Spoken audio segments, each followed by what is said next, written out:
संगमनेर तालुक्यातील देवकोटे चिंचोलीगृह परिसरामध्ये मोठ्या प्रमाणात कुक्कुटपालन व्यवसाय सुरू आहेत. यामधून मोठ्या प्रमाणात पैसा देखील व्यावसायिकांना मिळत असतो. मात्र काही पोल्ट्री व्यावसायिकांच्या मनमानी कारभारामुळे जनता त्रस्त आहे. चिंचोलीगृह येथे एक धक्कादायक आणि गंभीर प्रकार समोर आला आहे.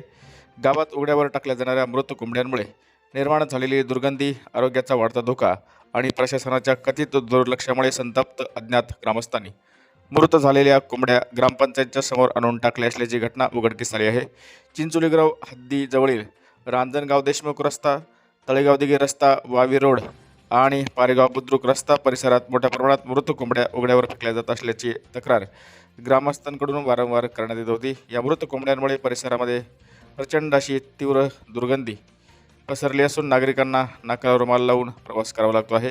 लहान मुले, ज्येष्ठ नागरिक आणि परिसरातील रहिवाशांच्या आरोग्यावर त्याचा विपरीत परिणाम होत असल्याची भीती व्यक्त केली जात आहे.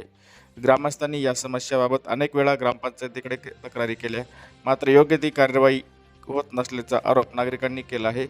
प्रशासनाच्या या कथित दिरंगाईला कंटाळून अज्ञात संताप्त नागरिकांनी मृत झालेल्या कोंबड्या थेट चिंचोलीगृह ग्रामपंचायतच्या कार्यालयाच्या मुख्य प्रवेशद्वारासमोर आणून टाकल्याने या घटनेमुळे परिसरात एकच खळबळ उडाली असून ग्रामपंचायत प्रशासनाविरोधात तीव्र नाराजी व्यक्त केली जात असल्याची चर्चा आहे. गावात मृत कोंबड्यांमुळे प्रचंड दुर्गंधी सुटली आहे. लहान मुले आणि वृद्ध नागरिक त्रस्त झाले आहेत. अनेक वेळा तक्रारी करूनही कुणी लक्ष दिले नाही, त्यामुळे संतापून हा प्रकार घडला असल्याची चर्चा आहे. प्रशासनाने आता तरी जागे होऊन ठोस कारवाई करावी. या घटनेमुळे गावातील स्वच्छता आणि सार्वजनिक आरोग्याचा प्रश्न पुन्हा एकदा ऐरणीवर आला आहे. आता ग्रामपंचायत प्रशासन मृत कोंबड्यांची योग्य विल्हेवाट लावणार का?